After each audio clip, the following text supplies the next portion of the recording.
Welcome to quiz number 2 in this series of AZ-500 practice exam question sets. A quick reminder of how it works. You're going to find 30 additional questions in this practice quiz, narrated so you can listen from anywhere, covering all 4 of AZ-500's exam domains, complete with explanations. I'm going to try to give you some interesting and useful facts as we provide that explanation. And remember, if you like this format, if this helps you out, hit subscribe, hit the bell, give us a like, let us know we need to make more, because I promise you we'll do it. Now let's get down to business. Question number 1. You are planning on rolling out a new Azure AD Conditional Access policy to restrict access to only specific device platforms. Which of the following device platforms is not supported? Android, iOS, Chrome OS, or 4, none of the above, meaning that in fact all 3 of these are supported. So which, if any, of these device platforms is not supported by Azure AD Conditional Access? And our answer is 3, Chrome OS. So Chrome OS is not natively supported for device compliance and conditional access, but Android, iOS, Windows, and even Mac OS are supported. Quite a number of scoping capabilities in conditional access. You need to put your hands on this feature before you take the exam. Question number 2.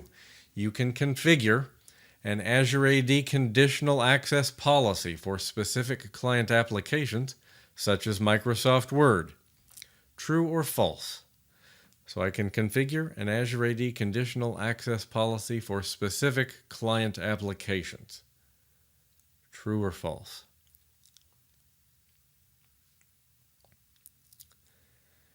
And the answer is true.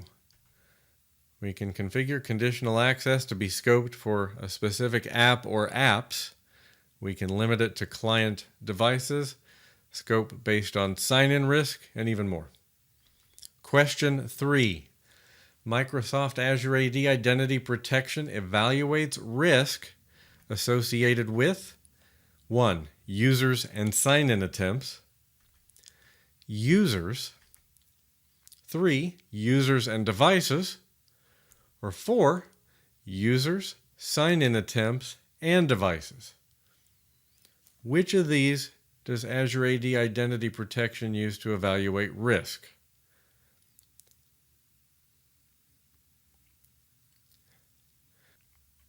And the answer is 1. Users and sign-in attempts. So Azure AD Identity Protection is helping us to identify and automatically remediate risk associated with sign-in attempts, with identity-based risks. So it's looking for things like atypical travel, anonymous IP address, an unfamiliar sign-in property, evidence of a password spray attack. And remember, this feature only comes in Azure AD Premium Plan 2 or in the E5 SKUs of Microsoft 365 or EMS. You may see a license component in some of your scenario-based questions. Question number 4. Admin consent in Azure Active Directory grants consent on behalf of 1. A specific user. 2. All users. 3. A specific user or device. Or 4. None of the above. So admin consent in Azure AD grants consent on behalf of which of the following?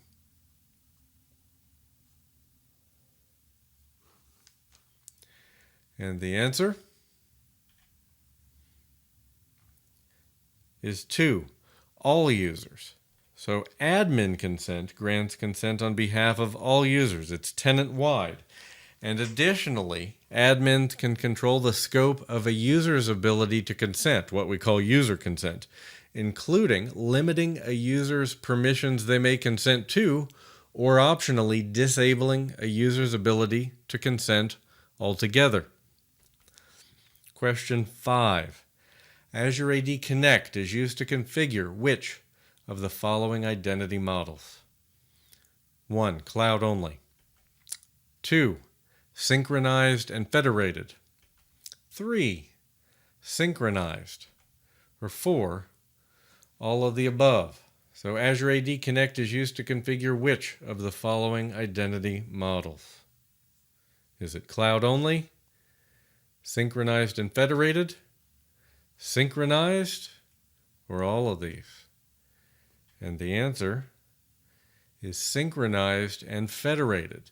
So we use Azure AD Connect when we're configuring that synchronized identity model where we're synchronizing our on-premises Active Directory identities up to the cloud, but it's also used when we're configuring Active Directory federation services. So that one's a little bit tricky if you're not familiar with federation. So just park that one in the back of your mind.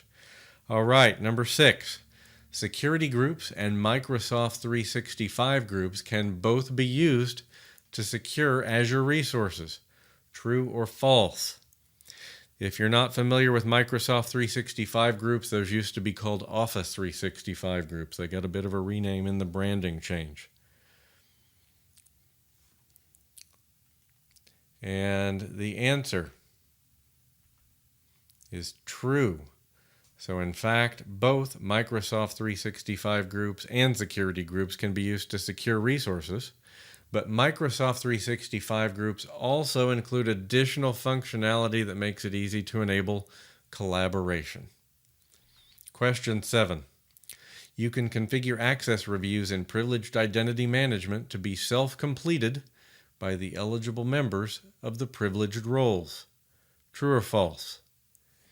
You can configure access reviews in privileged identity management to be self-completed by the eligible members of the privileged roles.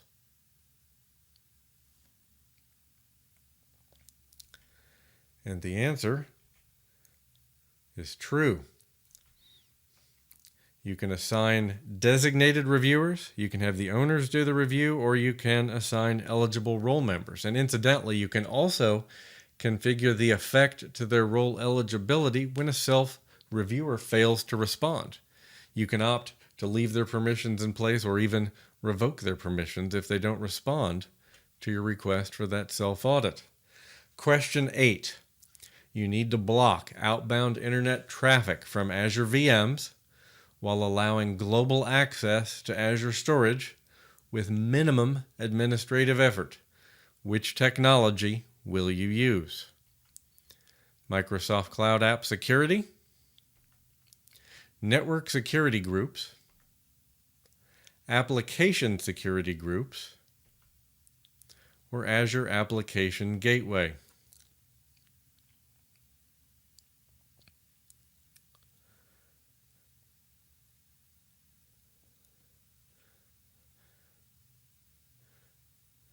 And this is another tough one. The answer is 2, Network Security Group.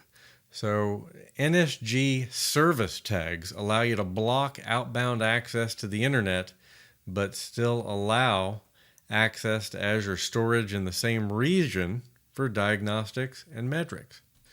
If you're not familiar with a service tag represents a group of IP addresses, IP prefixes from a given Azure service. So Microsoft manages the prefixes encompassed by the service tag and automatically updates the service tag as the addresses change. Very powerful feature if you're not familiar. So make sure you're familiar with the service tags before you step into that exam. All right. Question 9. Azure Firewall requires you to specify the number of network virtual appliances, or NVAs, according to your expected scale needs. True or false?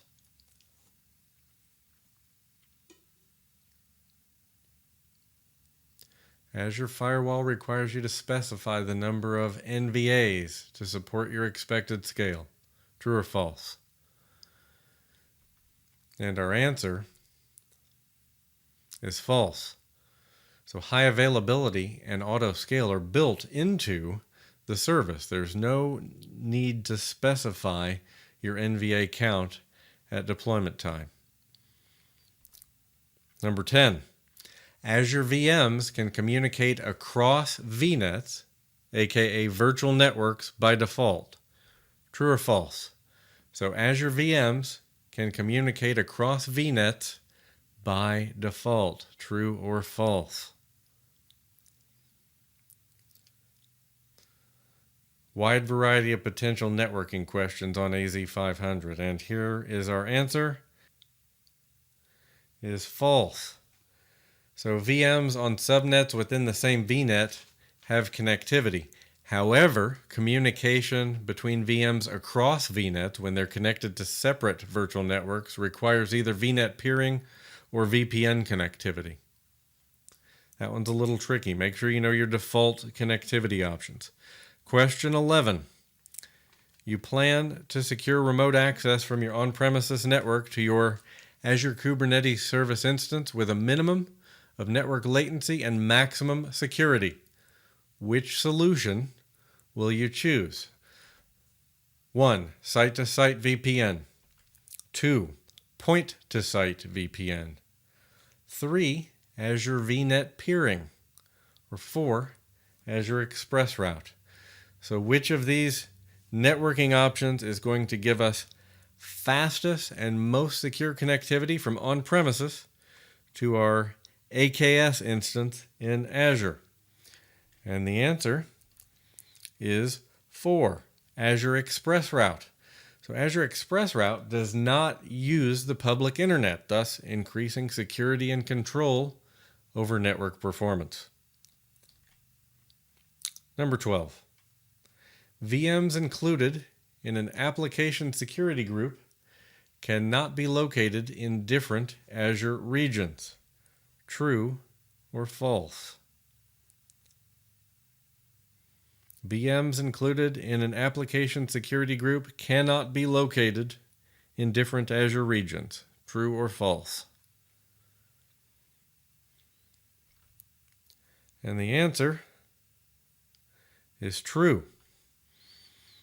So members of an app security group must in fact be located in the same Azure region. Now the way you can keep this one straight in your head is application security groups are logical collections of virtual machine NICs, and basically we can use that app security group as a source or a destination in an NSG rule. So of course we're dealing with what amounts to physical network security at that point with our NSG rule, so not surprising that we need to be in the same region. Question 13. Microsoft best practices recommend adding an additional layer of access control security to Azure SQL databases. Which feature will you implement? 1. Azure AD Conditional Access. 2. Azure App Gateway. 3. Network Security Group. Or 4. Azure SQL Server Level Firewall Rule. So pick the best answer here. Best practices recommend adding an additional layer of access control security to Azure SQL databases. Which feature will we use? And the answer is Azure SQL Server Level Firewall Rule. So you can create server level firewall rules for single and pooled databases. Get familiar with resource firewalls in general. Definitely something that can come up on the exam and was added in later updates. Question 14. To achieve high availability for VMs in an Azure region, the following options are available. 1. Availability sets and Azure Site Recovery. 2. Availability sets, availability zones, and Azure Site Recovery. 3. Availability sets and availability zones. Or 4, Azure Site Recovery and Availability Zones. So which of these are used to achieve high availability for our Azure VMs?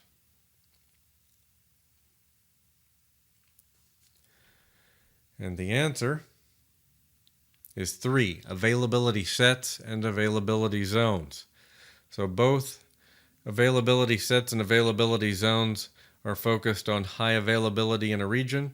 Azure Site Recovery actually delivers disaster recovery, not high availability. Question 15. The service principal required by Azure Kubernetes Service, or AKS, can be created by which of the following methods? 1. Automatically during AKS deployment via the Azure CLI. 2. Manually using the Azure CLI before AKS deployment. 3. No service principal is required for AKS. Or 4. Option 1 or 2. So we can create a service principal for Azure Kubernetes Service with which of the following methods? Or is a service principal even required? And the answer is 4. Options 1 and 2. Manually before deployment or automatically during deployment via Azure CLI. So both manual and automatic service principal creation is possible. Now, ideally, you'd instead use a managed identity, which can be enabled only during cluster creation and is then tied to the life cycle of this service, meaning that it will be removed automatically when we retire the service. Question 16. The free tier of Azure Security Center can identify deficiencies in baseline Azure network configuration, such as a subnet without a network security group. True or false? So will the free tier of Azure Security Center identify deficiencies in baseline Azure network configuration? Or do we need the standard tier?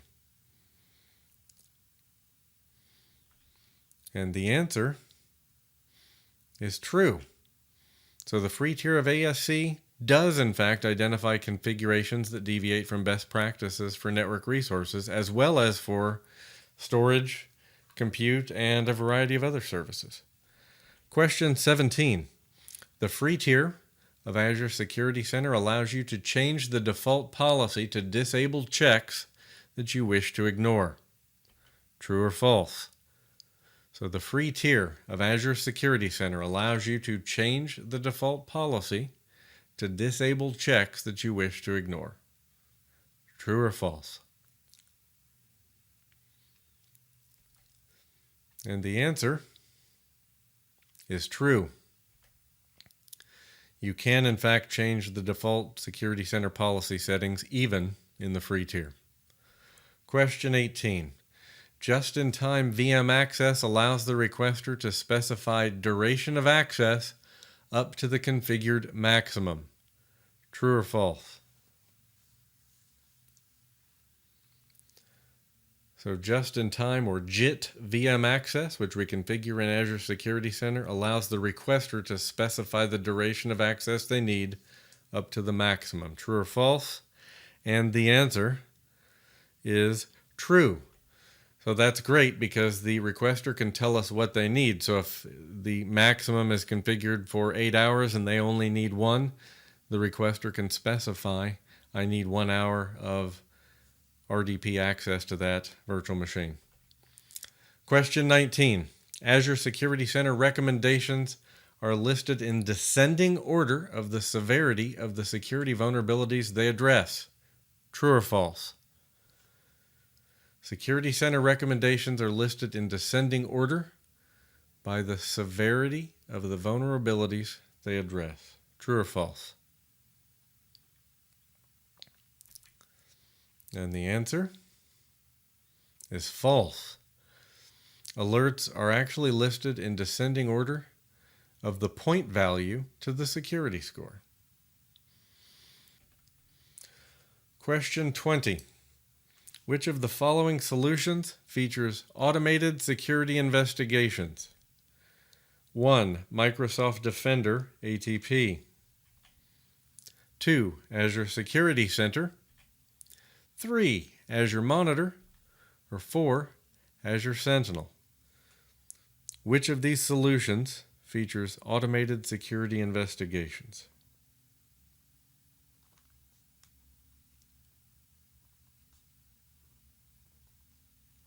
And the answer is Microsoft Defender ATP, or Advanced Threat Protection. So only Microsoft Defender ATP includes an automated investigation feature as of September 2020. I say as of September 2020 because we all know things change quickly in the cloud. Question 21. Which of the following logs capture control plane operations in your Azure subscription? Metrics. 2, the diagnostic log. 3, the activity log. Or 4, the subscription log. So which of these logs captures control plane operations in your Azure subscription?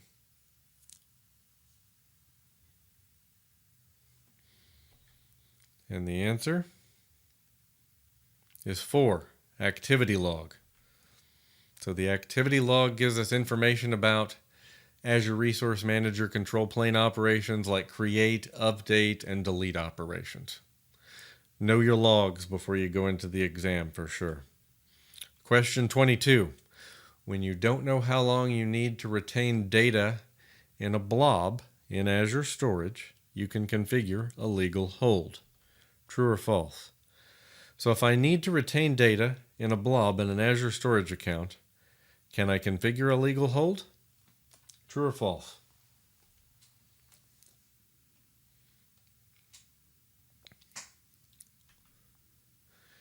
And the answer is true. A legal hold remains in place until you release it, preventing the blob from being deleted. Probably a little known fact for many of you. Question 23. You can use Azure AD authentication to secure Key Vault at the management plane. True or false? So we can use Azure AD authentication to secure our Key Vault instance at the management plane. Is that true or false?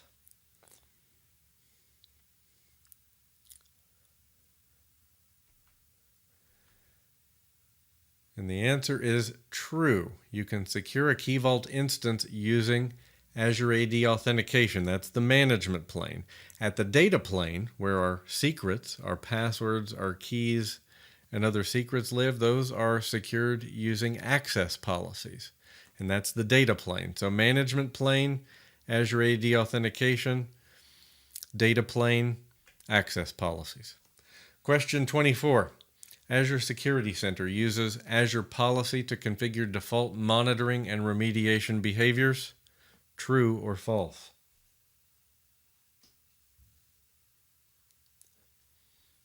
ASC uses Azure Policy to configure default monitoring and remediation behaviors. True or false? And the answer is true. It is true that ASC includes a default Azure policy containing a number of default settings that control monitoring and remediation behavior. And we can get in there and make some changes even in the free tier of ASC. Question 25. You can limit operations on a key in Azure Key Vault by configuring the settings under permitted operations. True or false? You can limit operations on a key in an Azure Key Vault by configuring the settings under permitted operations. True or false? And the answer is true. You can limit a variety of operations under permitted operations like encrypt, decrypt, sign, and verify. Question 26. You can bind client certificates to which app service plan tiers? Isolated only, premium only, 3, standard or premium, or 4, basic, standard, premium, or isolated. So you can bind client certificates to which app service plan tiers? Is it isolated, or premium, or standard and premium, or basic, standard, premium, and isolated? And our answer is 4, basic, standard, premium, or isolated. App service supports client certificates on all 4 of those tiers.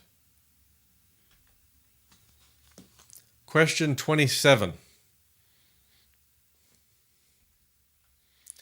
And you want to make sure that you are very familiar with the managed certificate option in App Service as well. So that's another certificate related topic I expect you well might see on AZ-500. So question 27. Azure storage accounts are encrypted by default. 1. Always. 2. For premium storage only. 3. Only for zone redundant storage. Or 4. Only for geo-redundant storage. So Azure storage accounts are encrypted by default. Always, or for premium only, or zone redundant only, or for geo-redundant only. And the answer is always 1. So all Azure storage accounts are always encrypted by default, and customers can choose to manage their own keys for encrypting the storage service if they like. Question 28. A resource forest in Azure AD Domain Services will sync accounts from on-premises as well as Azure. True or false? A resource forest in Azure AD Domain Services will sync accounts from on-premises as well as Azure. True or false? And the answer is false. So only a user forest synchronizes accounts from on-premises Active Directory. Question 29. Microsoft recommends shared keys should be rolled automatically using which core service? Choose the best one. So 1, Azure App Service. 2, Azure Key Vault. 3, Logic Apps. Or 4, Azure Functions. Microsoft recommends shared keys should be rolled automatically using which core service?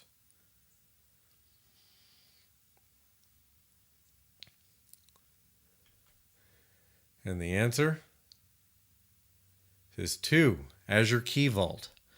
In fact, Microsoft recommends automating rolling of storage account keys exclusively with Azure Key Vault. They say use Key Vault and don't put competing processes in place. And our final question, number 30. What are the types of authentication supported as an access control measure to Azure SQL database? Choose 2. Pass-through authentication, certificate authentication, Azure Active Directory authentication, and SQL authentication. So choose any 2 here. Which are the types of authentication supported as an access control measure to Azure SQL database?